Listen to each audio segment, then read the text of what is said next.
Assalamualaikum warahmatullahi wabarakatuh. Perkenalkan, nama saya Nurina dengan NIM A11124201, mahasiswa kelas D Program Studi Pendidikan Bahasa dan Sastra Indonesia. Pada kesempatan ini, saya akan mempresentasikan analisis mengenai konsep pendidikan seumur hidup dilihat dari perspektif filsafat pendidikan, serta memberikan contoh implementasinya dalam praktik pendidikan. Analisis konsep pendidikan seumur hidup dari perspektif filsafat pendidikan. Bagian A, pengertian umum.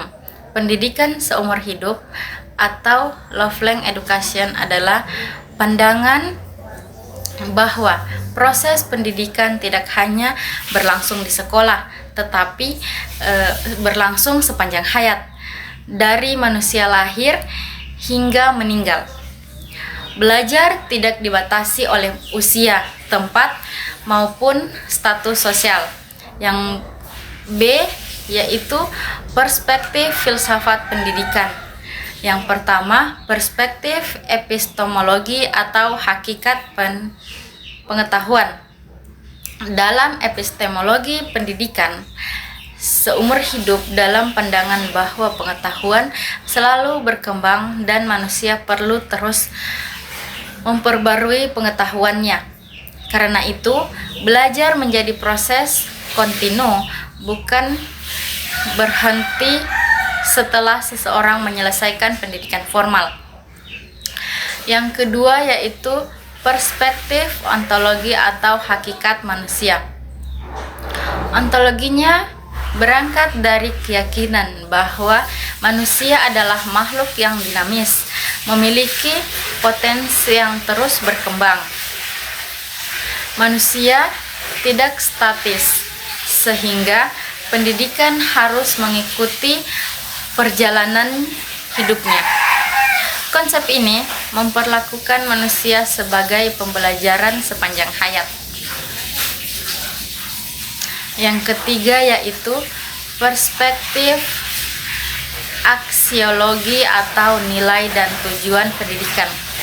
Secara aksiologis, pendidikan sepanjang hayat bertujuan membentuk manusia yang mampu beradaptasi dengan perubahan, memiliki kompetensi sepanjang hidup, terus memperbaiki kualitas diri dan bertanggung jawab terhadap lingkungan sosialnya.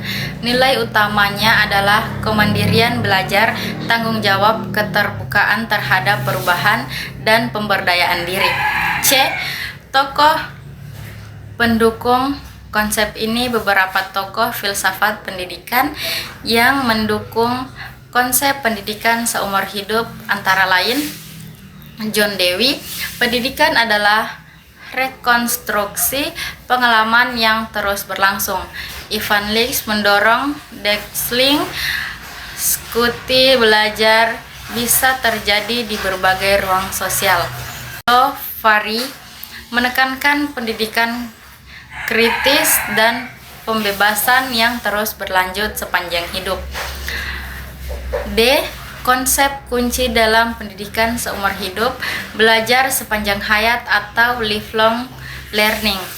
Belajar luas dan fleksibel, tidak terbatas ruang kelas, peran aktif individu dalam proses belajar, pendidikan formal, non-formal, dan informal terintegrasi.